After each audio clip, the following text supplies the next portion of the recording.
Informasi berikutnya, Saudara, peresmian kereta cepat Jakarta-Bandung akan digelar pada 2 Oktober 2023. Selain operasional kereta cepat, nantinya juga turut diumumkan harga tiket.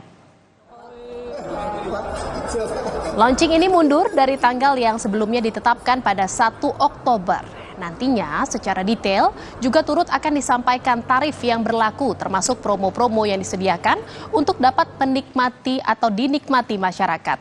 Selain menuju Bandung, rencananya studi kelanjutan kereta cepat juga akan dilakukan hingga pembangunan sampai Surabaya.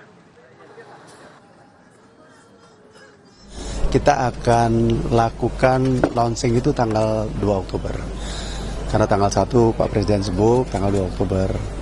Nah ini sama seperti LRT. Kita lakukannya bertahap, hati-hati agar semua itu berjalan dengan baik. Lalu tadi sampai juga ya ke Surabaya, kita akan membuat konsepnya gitu. Bahwa nanti eksekusinya seperti apa, tapi visi misi bahwa ini sampai Surabaya harus dibuat. Saudara, kebakaran hutan dan lahan di Palangkaraya mengganggu jadwal penerbangan Bandar Udara Cilikriwut, Palangkaraya. Informasinya akan kami hadirkan seusai jeda. Tetaplah di Kompas TV.